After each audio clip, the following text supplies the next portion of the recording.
ప్రభువైన యేసుక్రీస్తు నామములో అందరికీ కూడా హృదయపూర్వక వందనాలు తెలియజేస్తూ ఉన్నాము. సో దేవుని యొక్క మాటలోనికి వాక్యములోనికి మనం వెళ్ళిపోదాం రండి. ఆదికాండము 30వ అధ్యాయము 29-30 వచనాలని మనం చదువుకుందాం.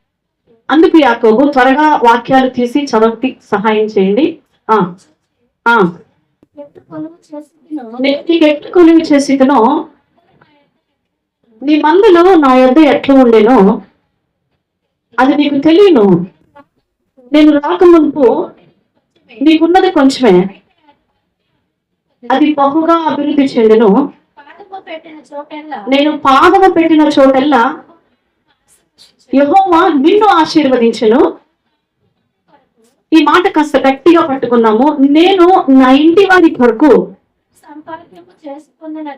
ఎప్పుడు సంపాద్యము చేసుకుందును, అంటే సంపాదించుకుందునని అందరూ చెప్తామా?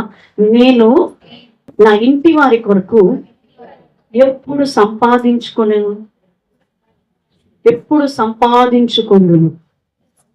యాకోబు జీవితంలో మనం చూస్తే అన్నని తండ్రిని మోసం చేసి పారిపోయి తన మామ దగ్గరికి వెళ్ళిన సందర్భంలో తన మామ కుమార్తె అయిన రాహేలును ప్రేమించి ఆమెని వివాహము చేసుకున్నట కోసము 7 సంవత్సరాలు, దాదాపు 14 సంవత్సరాలు ఆమె కోసం కొలువు చేస్తాడు, ఏ జీతము బత్తము లేకుండా. ఆ తర్వాత సంవత్సరాలు జీతము కొరకు పనిచేస్తూ ఉన్నప్పుడు మోసపోతూ వస్తూ ఉన్న విధానాన్ని మనం చూస్తూ ఉంటాం. దాదాపు యాకోబు 20 సంవత్సరములు అక్కడ కొలువు చేస్తూ ఉన్నప్పటికీ కూడాను ఏ మాత్రము తన కుటుంబం కొరకు సంపాదన అనేటటువంటి లేని స్థితిలో యాకోబు ఉన్నాడు. ఆ సిచ్యువేషన్ ని చూసి యాకోబు తన మామను అడుగుతున్నాడు, ఎప్పుడు చూసినా నేను వచ్చిన దగ్గర నుంచి నువ్వే ఆశీర్వదించబడతా వచ్చావు, నన్ను బట్టి దేవుడు నిన్ను దీవిస్తూ వచ్చాడు, కానీ నా ఇంటి వారి కోసం నేను ఎప్పుడు సంపాదించుకుంటాను? నాకేది అసలు సంపాదన? నేనేం సంపాదిస్తున్నాను? ఈ ప్రశ్న ప్రతి ఒక్కరి జీవితంలో, ప్రతి కుటుంబంలో ఉంటుంది. నేను ఎప్పుడు మీకు చెప్తూ ఉంటా, నన్ను ఎక్కువగా ప్రేమించి నాకు ఎక్కువగా అడ్వైజ్ ఇస్తా ఉంటుంది మా అత్త. ₹1 వెనకేసుకోవే, ₹1 పక్కన పెట్టుకోవే అని చెప్తూ ఉంటది ఎప్పుడు చూసిన. ప్రతి ఒక్కరి కూడా అనుకునేది ఏంటి అంటే, మన కొరకు ఎప్పుడు సంపాదించుకోవాలి, నా పిల్లల కోసం నేను ఎప్పుడు సంపాదించాలి. ఈయన చూస్తే పెద్ద ఇదైపోయాడు, అసలు ఏమి పనికి వెళ్ళట్లేదు, ఏమీ లేదు, ఎట్లొకట్లా సంపాదించాలి, ఏ విధంగానైనా సంపాదించాలి, నా పిల్లల కోసం, నా కుటుంబం కోసం ఏదో ఒక విధంగా సంపాదించాలని ఈ దినాలలో భూమి మీద భూ సంబంధముగా ప్రతి తల్లి, ప్రతి తండ్రి కూడా ప్రయాసపడుతూ ఉన్నారు. కేవలం దేని కొరకంటే భూ సంబంధమైనటువంటి సంపాదన కొరకు ప్రయాసపడుతూ ఉన్నారంట. హల్లెలూయా. దేనికోసం అండి? ఇక్కడ మనం ఆలోచించవలసినటువంటి విషయం ఏంటి అంటే, దేవుడు నిన్ను భూ సంబంధమైన సంపాదన విషయంలో నువ్వు ఎప్పుడు సంపాదించుకుంటావని అడగట్లా. ఆత్మ సంబంధమైనటువంటి సంపాదన నువ్వు ఎప్పుడు సంపాదించుకుంటావని అడుగుతున్నాడు దేవుడు. ఈ లోక సంబంధమైనటువంటి సంపాదన విషయంలో భార్యాభర్తలు పోటీ పడి సంపాదిస్తున్నటువంటి కాలం ఈ కాలం. నువ్వెంత సంపాదించావు? నీకంటే నేను బాగానే సంపాదిస్తున్నా, నీకంటే నేను ఎక్కువగా సంపాదిస్తున్నా అనేటువంటి దినాలు, పోటీ పడి సంపాదిస్తున్నటువంటి దినాల్లోనికి వచ్చారు భార్యాభర్తలు. కానీ దేవుడు వాక్యం ఏం చెప్తుందో తెలుసా? తీతుకు రాసినటువంటి పత్రిక 2వ అధ్యాయం 5వ వచనం చూడండి. ప్రవర్తనయందు భయభక్తులు గలవారై ఉండవలెనని దేవుని వాక్యము దూషింపబడకుండునట్లు. బాగా వినండి ఈ మాట. యవన స్త్రీలు తమ భర్తలకు లోబడి ఉండి తమ భర్తలను, శిశువులను ప్రేమించువారును, స్వస్థ బుద్ధి గలవారును, పవిత్రులను, ఇంట ఉండి పని చేసుకుని వారునై మంచివారునై ఉండవలెను.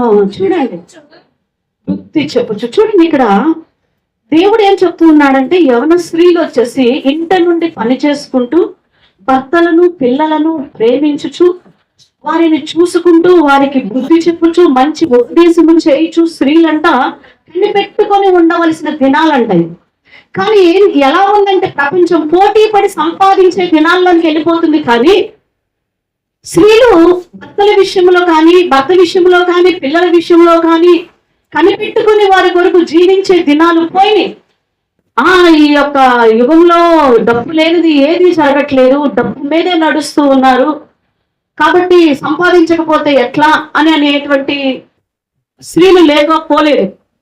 నేను సంపాదించటం తప్పు అని నేను అనట్లేదు, కానీ పోటీ పడి సంపాదిస్తున్న ఈ దినాలలో ఎవరి కోసం, ఏ కుటుంబం కొరకు నువ్వు సంపాదిస్తూ ఉన్నావో, ఏ కుటుంబం కొరకు నువ్వు ప్రయాసపడి ఉదయం నుంచి సాయంత్రం వరకు పరిగెత్తుతూ ఉన్నావో, ఆ కుటుంబంలో నీ భర్త ఎలా ఉన్నాడు, నీ భార్య ఎలా ఉన్నది, నీ పిల్లలు ఎలా ఉన్నదో ఆలోచిస్తూ ఉన్నావా? ఉదయం అనగా డ్యూటీ ఎక్కుతారు, 9 నుంచి 9కి డ్యూటీ ఎక్కితే అది పనైనా, కూలి పనైనా, ఏ పనైనా, సాయంత్రం 6కో లేక మరలా 9 గంటలకి 12 గంటల డ్యూటీ దిగేస్తున్నావు. ఈ మధ్యలో ఏ పిల్లల కోసం నువ్వు ప్రయాసపడుతున్నావా? ఆ పిల్లలు ఏ స్థలంలో ఉంటున్నారో ఆలోచిస్తున్నావా? ఎవరితో ఉంటున్నారో ఆలోచిస్తున్నావా? ఎక్కడ గడుపుతున్నారో ఆలోచిస్తూ ఉన్నావా? ప్రియమైన దేవుని బిడ్డలారా, ఈరోజు దేవుడు లోక సంబంధమైన సంపాదన విషయమే మాట్లాడట్లేదు. ఒకటి లోకమంతయు సంపాదించుకొని తన ప్రాణమును పోగొట్టుకుంటే వారికి ఏమి ప్రయోజనం? ఏం ప్రయోజనం? దేవుడు అడుగుతున్నాడు. లోకమంతా సంపాదించావు. ధనవంతుడు అన్నాడంట, బాగా సంపాదించాడంట. పరిశుద్ధ గ్రంథంలో ధనవంతుడిని చూస్తాం.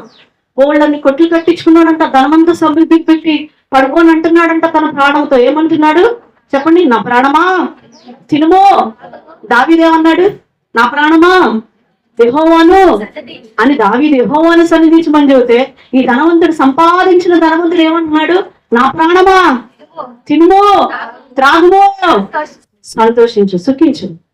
వెర్రివాడా, ఈ రాత్రే నీ ప్రాణమును అడుగుచున్నారని స్వరం వినిపోయాడు. అంతే, దెబ్బకెళ్ళిపోయాడు. సంపాదన ఎవరు? ప్రియమైన దేవుని బిడ్డలారా, ఈరోజు ధనము నువ్వు సంపాదించుకోవటము తప్పు కాదు, కానీ నీ ధనము ఎక్కడ ఉంటుందో నీ మనస్సు అక్కడ ఉంటుందని దేవుని వాక్యం చెప్తుంది. నీ మనస్సు అక్కడ ఉంటుందంట. ఈరోజు నువ్వు నీ కుటుంబం కొరకు సంపాదించాల్సింది బంగారం కాదు. మా అమ్మాయికి ఇంతవరకు 1 గ్రామ్ బంగారం కూడా చేయించుకోలేదు. బ్యాంక్ బ్యాలెన్స్ కూడా వేయలేదు మా అబ్బాయికి. రేపు మా అబ్బాయి పరిస్థితి ఏంటి? మా అమ్మాయి పరిస్థితి ఏంటి? డోంట్ వరీ అండి. అబ్రహాం ఏమిచ్చాడండి? ఏమిచ్చాడు అబ్రహాం? హాగరు కుమారుడని ఇష్మాయిల్కి అయితే ఒక వాటర్ బాటిల్ ఇచ్చాడు, అంతే కదండి. ఇస్సాకి ఇవ్వటానికి కూడా పెద్ద ధనవంతుడేమో అప్పుడేమి కాలేదు ఇంకా అబ్రహాం. ప్రియమైన దేవుని బిడ్డలారా, ఈ రోజు నీ పిల్లల విషయమై లోక సంబంధంగా ఎన్నడూ బాధపడద్దు. నా పిల్లలకి ఇది లేదు, అది లేదు, నా ఇంట్లో అది లేదు, ఇది లేదు, ఈ వస్తువు లేదు, ఆ వస్తువు లేదు, నా ఇల్లు అలా ఉంది, నీ ఇలాగుంది, ఎప్పుడు బాధపడబోతాం. అయితే యాకోబు అంటున్నాడు, నా ఇంటి వారి కొరకు నేను ఎప్పుడు సంపాదించాను. ఎస్, నువ్వు సంపాదించాలి. నీ ఇంటి వారి కోసం, నీ ఇంటి వారి కోసం ఖచ్చితంగా నువ్వు సంపాదించాలి. ఏం సంపాదించాలో తెలుసా? ఆత్మ సంబంధంగా కొన్ని విషయాలు చెప్తాను. నువ్వు క్రీస్తుని ఎరిగితే నేను దేవుని బిడ్డని అని నువ్వు చెప్పుకుంటున్నావు కదా, నువ్వు నిజంగా దేవుని బిడ్డవైతే నీ ఇంటి వారి కొరకు నువ్వు సంపాదించవలసిన 5 విషయాలు చెప్తా. ఎన్ని విషయాలు?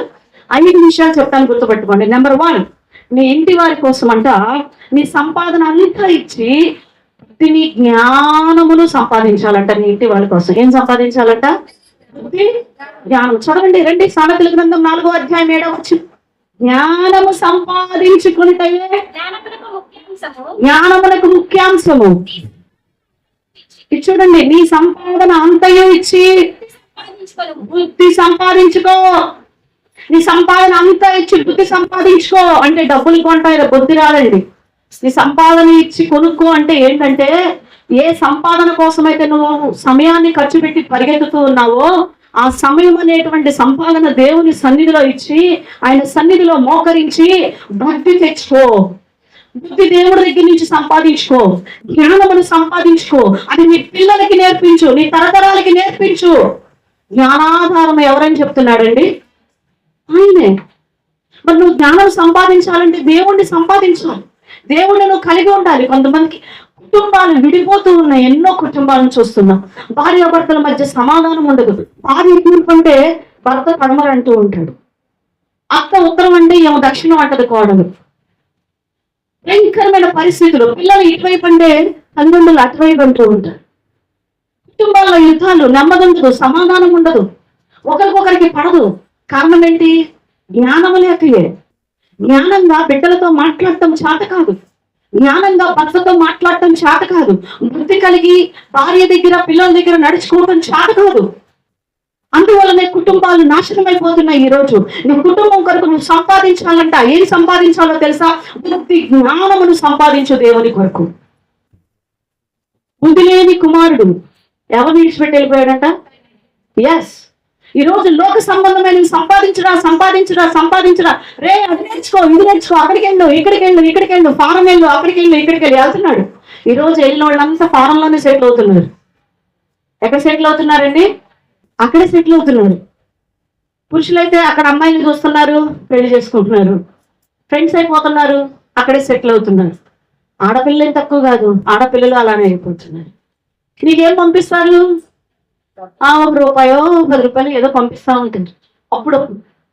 అప్పుడప్పుడు ఇక్కడ చాలా ఖర్చులు ఎక్కువ, మీకు పంపడానికి సరిపోవు, తర్వాత చెప్తారు. ఇక ముందు ప్రియమైన దేవుని బిడ్డలారా, ధనము సంపాదించటము కాదు, కానీ నీ పిల్లలు దేవుని ఎదుట బుద్ధి వివేకము కలిగిన ఆత్మను జ్ఞానమును సంపాదించు. నీ పిల్లల కోసం నువ్వు జ్ఞానముగా నడుచుకో. జ్ఞానము కలిగిన స్త్రీ ఏం కట్టిద్దంట? ఇల్లు కట్టిద్ది. 14:1 చెప్తున్నాడు సామెతకారుడు. నువ్వు జ్ఞానము కలిగితే ఇల్లు కట్టుకుంటా. అనగా జ్ఞానం అనగా దేవుని నువ్వు కలిగి ఉన్నప్పుడు, యేసుక్రీస్తు ప్రభువైన దేవుని నువ్వు కలిగి ఉన్నప్పుడు ఆయన నిన్ను నడిపిస్తాడు. నువ్వు నడవలసిన మార్గాన్ని, నువ్వు చేయవలసిన కార్యాలను చూపిస్తాడు. నీ పిల్లల్ని ఎలా పెంచుకోవాలో నీకు నేర్పిస్తాడు, ఎలా చదివించుకోవాలో నీకు నేర్పిస్తాడు, నీకు డైరెక్షన్ ఇస్తాడు ఆయన. ఆ బుద్ధి జ్ఞానం లేక వీళ్ళని అడిగేది లోక సంబంధంగా పిల్లల జీవితాన్ని, కుటుంబాన్ని నాశనం చేసేసి ఈరోజు పనికి పరిగెత్తుతున్నావు. ఆ పిల్లలేమో పనికి మాలిన స్నేహాలు పెడుతూ జీవిస్తున్నావు. నువ్వు ఎలా ఉన్నావు? తప్పిపోయిన కుమారుడు ఏమొచ్చిన తర్వాత వచ్చాడంట? తండ్రి దగ్గరికి బుద్ధి వచ్చినాక కదండి. తన బుద్ధి తనకి వచ్చినప్పుడు బుద్ధి తెచ్చుకొని తప్పు చేశాను, అప్పుడు వచ్చాడంట తండ్రి దగ్గరికి. ఈరోజు బుద్ధి కలిగి ఉన్న కుమారులు కుమార్తెలే నిన్ను కనిపెట్టుకొని ఉంటారు. కోట్ల ఆస్తి నీ పిల్లలు కలిగి ఉన్నా కూడా నిన్ను కనిపెట్టుకొని ఉండరు. హల్లెలూయా. కోట్ల ఆస్తి ఉన్న చిన్న కుమారుడు తండ్రి దగ్గరే చెప్పాలి లేడు. కోట్ల ఆస్తి ఉన్న కుమారుడు తండ్రి దగ్గర లేడు. బుద్ధి కలిగిన కుమారుడే తండ్రిని హత్తుకొని ఉన్నాడు. నీకు ఏ కుమారులు కావాలో, ఎలా పెంచాలో నువ్వు ఆలోచించుకో. ఏమి సంపాదిస్తావో నీ కుటుంబం కోసం ఆలోచించుకో. బుద్ధి లేని కన్నీలు ఏమైపోయారు? పెండు కుమారుడు వచ్చినప్పుడు విడవబడ్డారు. బుద్ధి గల కన్నీలు ఎత్తబడ్డారు. ఈరోజు బుద్ధి నువ్వు నడవలసిన మార్గాన్ని నీకు చూపిస్తుంది. ఆయన అంటున్నాడు యాకోబు 1:5, జ్ఞానాధారము నేనే. నీకు జ్ఞానము కొదువుగా ఉంటే నన్ను అడగండి, నా దగ్గరికి రండి అంటున్నాడు. జ్ఞానం లేక ఇష్టం వచ్చిన నిర్ణయాలు తీసుకొని నీ బ్రతుకుని ఒక్కలసించిన ఇస్తాన్ని చేసేసుకుంటున్నాను. నీది అలా చేసుకున్నావు, నీ పిల్లల భవిష్యత్తు కూడా రేపు అలానే అయిపోతుంది తెలుసా. అంతే. ఈ పాపము, నువ్వు చేసే ఈ దోషము, ఇవి తరతరాలు అలా వచ్చేస్తా ఉంటాయి. అంతే.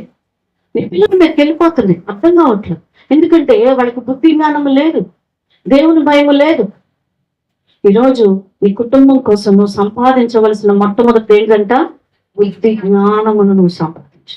రెండో విషయం, నీ ఇంటి వారి కొరకు నువ్వు సంపాదించాల్సింది తలాంతులను మనం సంపాదించాలంట. ఏం సంపాదించాలండి? తలాంతులు. మత్తయి సువార్త 21:20 అప్పుడు 5 తలాంతులు తీసుకుని వాడు మరి 5 తలాంతులను తెచ్చి, అయ్యా నీవు నాకు 5 తలాంతులను అప్పగించితివే, అవియుగాక మరి 5 తలాంతులను నేను సంపాదించాను. ఎక్కువ సంపాదించాడంట. మరి తలాంతులను సంపాదిస్తున్నావా దేవుని కోసం? శుద్ధంలాగా ఉంటాం. మన సంఘంలో ఉన్నటువంటి గుంజలకి, సంఘంలో వచ్చి కూర్చునే వాడికి కొంతమందికి తేడానే ఉండదు. ఎందుకంటే వాళ్ళలో ఏ తలాంతులు ఉండవు. ఏ తలాంతులు ఉన్నా, ఒకవేళ ఆ ఒక తలాంతు ఉన్నోడు ఏం చేశాడంట? ఒకటవి ఆ తలాంతులు ఎక్కడ పెట్టాడంట? పూడ్చిపెట్టాడు. నువ్వు పూడ్చిపెట్టేస్తున్నావు నీ ఇంట్లో. నీకున్న తలాంతులు దేవుడు ఎన్నో టాలెంట్స్ ఇచ్చాడు నీకు. నువ్వు పాటలు పాడగలవు, వాక్యం చెప్పగలవు, డ్రమ్ములు కొట్టగలవు, సాంగ పట్టగలవు, చేయగలవు, ఊడగలవు, సర్దగలవు, ఎన్నో చేయగలవు, మందిరాలు శుభ్రం చేయగలవు, నీకు ఎంతో టైం ఉంది. కానీ నువ్వేం చేస్తావు? ఒక్క తలాంతు కలిగిన వాడిగా పూడ్చిపెట్టేస్తున్నావు నీ తలాంతుని. ఎప్పుడు సంపాదిస్తావు నీ తలాంతుల్ని? ఎప్పుడు రెక్టిఫై చేసుకుంటావు? ఒక స్టేజీ నుంచి ఇంకొక స్టేజీకి ఎప్పుడు వెళ్తావు నువ్వు? రావు. పాటలు పాడే టైం అయిపోయేదాకా నీ స్వరాన్ని పాటి పెట్టి ఇంట్లోనే పెట్టేస్తావు. పాటలు మొత్తం అయిపోయినాక అప్పుడు వస్తావు. అప్పుడు చూస్తుంటారు నడిపించే వాళ్ళకని, ఒకటి ఇస్తారా, ఒక పాట ఇస్తారా అన్నట్లేదు.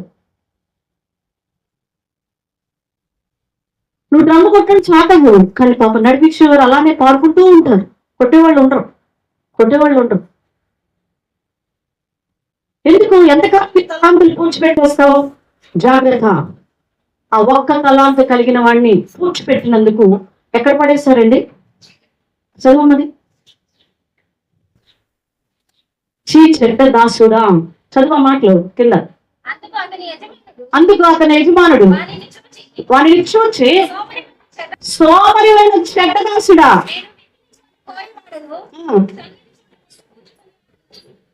ఎరుగుదువా? అట్లయితే సహకారుల యొద్ద ఉంచి వెళ్ళుతుంది కదా,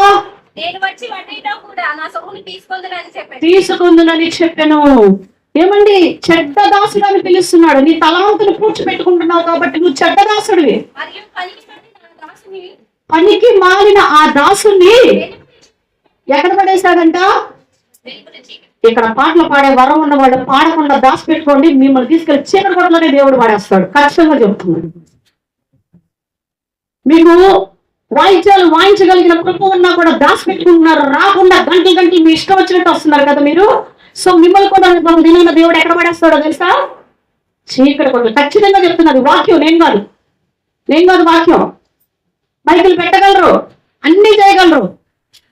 తలాంతులన్నీ ఏం చేస్తున్నారంట? పూడ్చిపెట్టేస్తుంది. 5 తలాంతులు కలిగిన వాడు ఎన్ని సంపాదించాడంట? మరి 10 తలాంతులు. నీ టాలెంట్స్ ను బయటకు తీసుకురా, అప్పుడు నీ పిల్లల టాలెంట్స్ బయటకు వస్తాయి. తెలుసా? మీ పిల్లల టాలెంట్స్ గుర్తించు. నీ పిల్లవాడికి ఏది ఇంట్రెస్ట్ ఉంది దేవుడి విషయంలో. ఎప్పుడు చూసి అరే కంప్యూటర్ నేర్చుకో, అక్కడ మ్యాథ్స్ నేర్చుకోండి, లేకపోతే అమ్మాయి నువ్వు అక్కడికి వెళ్ళి చేసుకో. ఎప్పుడు లోక సంబంధమేనా? నువ్వు నేర్పించొద్దు అని అనట్లేదు, అది తప్పని నేను ఎప్పుడు అనను. అది మీరు లోకంలో ఉన్నాం కాబట్టి అవి నేర్చుకోవాలి, అది అవసరం. ఎంతవరకు భూమి మీద అవసరమో అంతవరకు. అధిక విద్య దేహంలోకి ఏం కలుగు చేస్తుందంట? నేను చెప్పట్లేదు, బైబిల్ చెప్తుంది. ఆయాసకరం ఏంటిదంట? అధిక విద్య దేహంలోకి ఆయాసం అని ఉంది. అలానే విద్య లేని మనిషి వింత పశువు అని కూడా ఉన్నది. కాబట్టి లిమిట్, ఏదైనా లిమిట్. అధికముగా ఉండవలసింది ఒక దేవుడి విషయంలోనే లేవు. నీ పిల్లల్ని ప్రోత్సహించు. సెలవులు వచ్చినాయి, వెళ్ళేది నేర్చుకో. క్యాష్ నేర్పిస్తా పద, నాన్న డబ్బులు పెట్టి నేర్పిస్తా పద, అమ్మా పద నేర్చుకో. ప్రోత్సహించండి, వాళ్ళ తలాంతులను బయటకు తీసుకురండి, సంపాదించు నీ పిల్లల విషయాల్లో. అది దేవుడు అంటున్నాడు, నీ కుటుంబం కొరకు నువ్వేం సంపాదించాలంట? తలాంతులను సంపాదించు. ఇంకొకటిగా నువ్వు సంపాదించాల్సింది లూకాసు వార్త 16వ అధ్యాయం 9వ వచనం. అన్యాయపు సిరి వలన మీరు ఏమని సంపాదించుకోవాలంట? స్నేహితులను సంపాదించుకోవాలంట. 3వదిగా నీ కుటుంబం కోసం స్నేహితులను సంపాదించుకోండి. ఎందుకనగా వదిలిపోతుంది.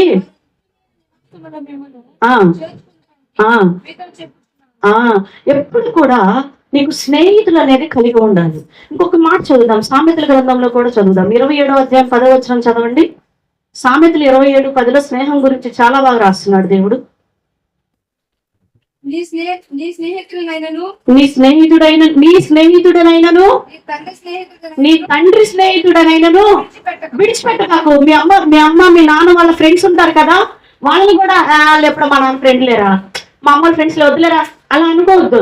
వాళ్ళని మర్చిపోకూడదంట, వాళ్ళని కూడా గుర్తుపెట్టుకోవాలంట, మన ఫ్రెండ్స్ ని గుర్తుపెట్టుకోవాలంట. నీకు ఆపద కలిగిన దినమున నీ తోడబుట్టినోళ్ళో అన్నో అక్కో చెల్లో ఇంటికి వెళ్ళకు. దూరంలో ఉన్న వాళ్ళ నీ తోడబుట్టినోళ్ళ కంటే దగ్గరనున్న నీ స్నేహితుడు వాసి. నీ స్నేహితుడు వాసి. ఎలాంటి స్నేహితులు ఉన్నారు? సంపాదించావా? ఏసయ్యకే స్నేహితులు ఉన్నారండి, ఏసయ్యకే ఫ్రెండ్స్ ఉన్నారు. ఎవరు ఏసయ్య ఫ్రెండ్? అబ్రహాము యెహోవా దేవుడు. ఓకే, అబ్రహాము నా స్నేహితుడు అన్నాడు. ఈ భూమి మీదకి వచ్చిన తర్వాత యేసుప్రభు వారికి కూడా ఫ్రెండ్ ఉన్నాడు, లాజర్. లాజర్ కదా, నా స్నేహితుడు అయిన లాజర్ కదా పిలుస్తున్నాడు కదా దేవుడు. యేసుక్రీస్తు ప్రభు వారికే స్నేహితులు ఉన్నారు. యెహోవా దేవుడు అబ్రహాము నా స్నేహితుడు అని పిలుస్తున్నాడు, ఆ స్నేహితుడైన అబ్రహాము అని పిలుస్తున్నాడు. మరి దేవునికే మంచి స్నేహితులు కలిగి ఉన్నాడు, ఆత్మ సంబంధమైన స్నేహితులు. ఈ రోజు నువ్వు కూడా ఆత్మ సంబంధమైన స్నేహితులు నీకున్నారా? దానియేలుకి స్నేహితులు ఉన్నారంట. ఎవరు వాళ్ళు? తాగుబోతులా, తిరుగుబోతులా? ఎవరాళ్ళు? ప్రార్థన చేసే స్నేహితులు. ఎస్తేరుకి ఫ్రెండ్స్ ఉన్నారు. ఎస్తేరుకి ఎవరున్నారు? ఫ్రెండ్స్ ఉన్నారు. ఆ ఫ్రెండ్స్ ఎలాంటి వాళ్ళు? ఎస్తేరుకి ఆపద వస్తే ఉపవాసం మామూలు కాదండి. ఇట్లా ఎలా ఉన్నారు? శృంగమునకు దెబ్బ కలిగితే, సంగమునకు అపాయము కలిగితే ఎంత బాగా ప్రార్థనలో జ్ఞాపకం చేసుకుంటూ ఉంటామో మన స్నేహితులు సంఘం.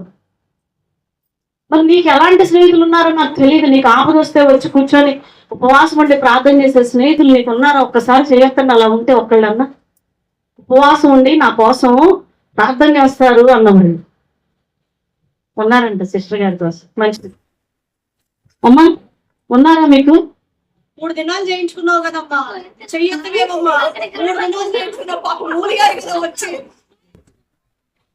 ప్రియమైన దేవుని బిడ్డలారా, ఈ రోజు మన కోసం మనకి బాధ కలిగితే మన కోసం అంగలార్చే సంఘం ఉండాలి, స్నేహితులు ఉండాలి, ఆత్మీయ స్నేహితులు.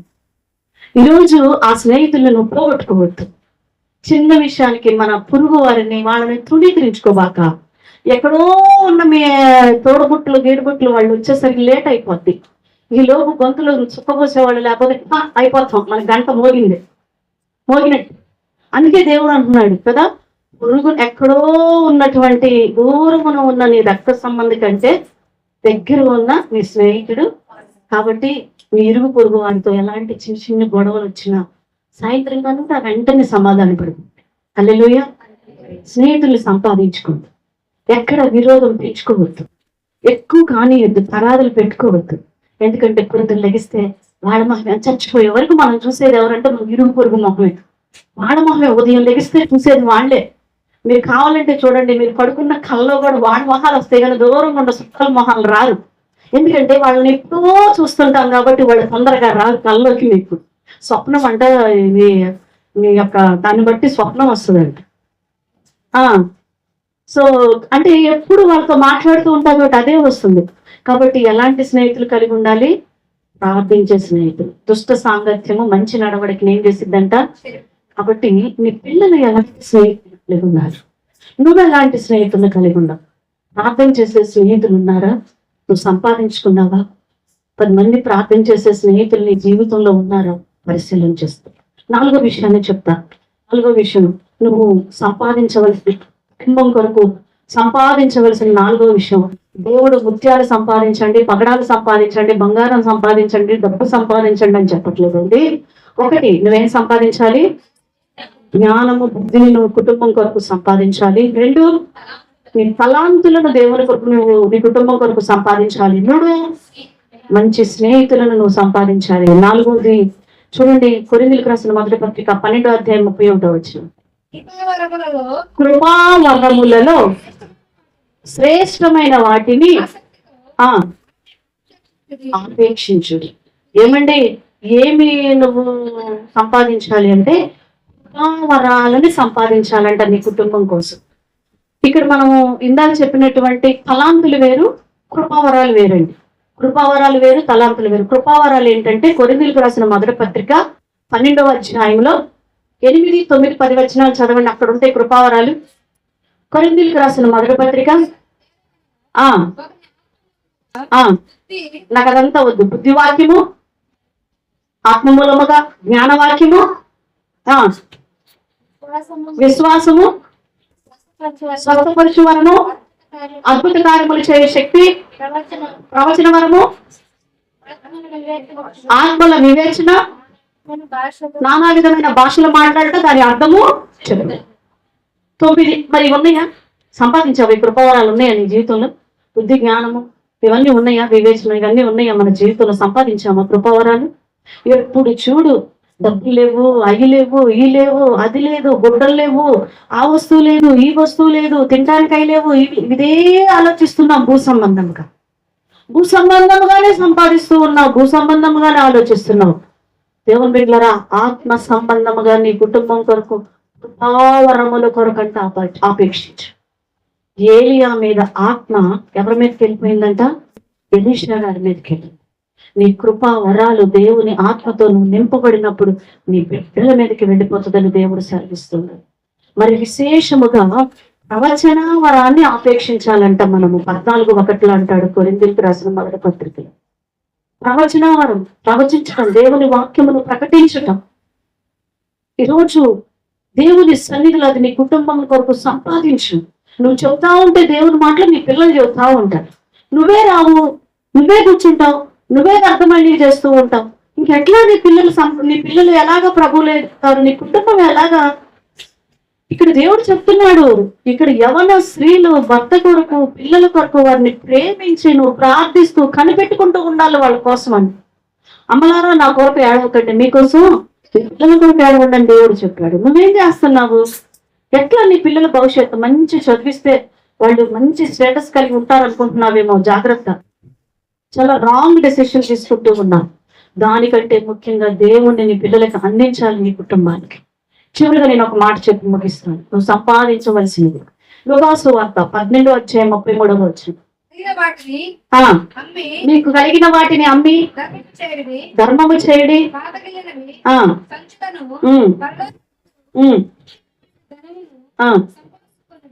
పరలోకములను అక్షయమైన ధనమును మీరేం చేసుకోండి, సంపాదించుకో. నువ్వు ఏం సంపాదించుకోవాలంట? పరలోకములో ధనమును సంపాదించుకోవాలి నీ కుటుంబం కోసం.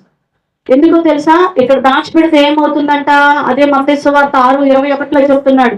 నువ్వు కనుక ఇక్కడ దాచిపెడితే ఏమవుతుందంట? మత్తయి సువార్త 6:21.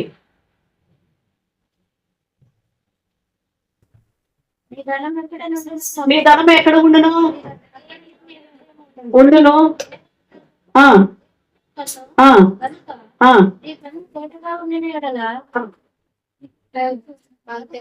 ఓకే ఓకే, ఇందాక చదివిందే చదువుతారు ఒకసారి. 12:33 లూకాసు వార్త. మీ ధనమును భూమి మీద సంపాదించుకొనుకుడి. ఇక్కడ ఏం పడతాయంట? ఆ మాట చదువుతుంది అక్కడ. అంటే ఇక్కడ ఎవరు వస్తారు? ధనం కోసం ఎవరు వస్తారు? మొన్న మా బ్రదర్ వాళ్ళు ఊరు వెళ్తే కనీసం 10 రోజులు కూడా అలా వెళ్ళి రెడీగా కోపం తీసుకొని వచ్చాడు. అక్కడ ఏమీ లేవు పాపం. ఏదో జీవనోపాధి కోసం ఒక సిలిండర్ మాత్రం బయట ఉన్నాడు. మరి వాడు దానికోసం వచ్చాడో, మామిడి పళ్ళ కోసం వచ్చాడో తెలియలేదు. అర్ధరాత్రి 2 గంటలకు వచ్చాడు. ఒకడు వచ్చాడా, 3 వచ్చారు. మామూలుగా వచ్చాడా, ఒకడు కోపం తీసుకొని వచ్చాడు, ఒకడు 2 పళ్ళు తీసుకొని వచ్చాడు. అంటే ఈ లోక సంబంధమైనది చిన్న సిలిండర్ అయినా కూడా ఎవడు పట్టుకెళ్తాడంట? ఎస్, అలానే వద్దంటలేదులేండి, జాగ్రత్త కలిగి ఉండాలి. అంటే ఆ ధనము మీద నువ్వు నమ్మకం ఉంచొద్దు. అది చిమ్మట పట్టిద్దంటే ఎలుకలు కూడా కొట్టేస్తాయంట. ఏమవుతాయో తెలీదు. నీ ధనము ఎక్కడ కూర్చుకోమంటున్నాడు? పరలోకములో. ఎలా కూర్చుకుంటావు? పనివాడు జీతానికి నువ్వేం చేయాలి? పని చేస్తే నీకు జీతం వస్తుంది. ఆ జీతం పరలోకంలో కూర్చోబడుతుంది. ఏం పని చేయాలి? అందుకే పని చేస్తున్నాను అని కాదు, అందుకే పని చేస్తున్నాను కాదు. అర్థమైందా? ఆ పని దీనికోసం. ఏం పని చేయాలంట? ఎస్, నువ్వు సువార్త పని చేసినప్పుడు, సంఘములో ప్రభు కొరకు నువ్వు పని చేస్తున్నప్పుడు నీకు జీతం ఇవ్వబడుతుంది. ఆ జీతము నీ కొరకు పరలోకములో దాచబడుతుంది. కాబట్టి నీ ఇంటి వారి కోసం నువ్వు ఎంత సంపాదించావు అంటే ప్రభు పని ఎంత చేశావు? మీరు మీ కుటుంబం కొరకు ఎంత సంపాదించారు? దేవుడు ప్రశ్నిస్తున్నాడు ఈరోజు. ప్రియమైన దేవుని బిడ్డలారా, పరలోకములో మీ ధనమును సమకూర్చుకోవాలి. ఈరోజు యాకోబు ఏడుస్తున్నాడు, నా ఇంటి వారి కోసం నేను ఎప్పుడు సంపాదించాను. నువ్వు కూడా ఏడు, గుండెలు బాగుతున్న ఇంటి వారి కోసం. శరీర సంబంధమైన సంపాదన గురించి ఆలోచించాను, కానీ ఆత్మ సంబంధమైన సంపాదన నేను ఆలోచించలేదు ప్రభువా. 5 విషయాలు చెప్పాను నేను సంపాదించాలని కుటుంబం కోసం. 1, ఈ జ్ఞానమును నీ కుటుంబం కొరకు సంపాదించాలి. 2 తలాంతులను నీ కుటుంబం కొరకు సంపాదించాలి. 3 ప్రాణ స్నేహితులను నీ కుటుంబం కొరకు సంపాదించాలి. 4 కృపా వరములను నీ కుటుంబం కొరకు సంపాదించాలి. 5 పరలోకములో ధనమును నీ కుటుంబం కొరకు నువ్వు సంపాదించాలి. ప్రియమైన దేవుని బిడ్డ, దీనికోసం నువ్వు ప్రయాసపడి దీనికోసం లేడు. అంతేకాని అది లేదు ఇది లేదు, వాళ్ళకుంటే మాకు లేదు, అయ్యో ఇదెట్లా అదెట్లా ఎప్పుడు మనసు తెచ్చుకోబాకండి. ఏం పర్లా, వచ్చేటప్పుడు ఏమి తీసుకురావాలా, వెళ్ళేటప్పుడు ఏమి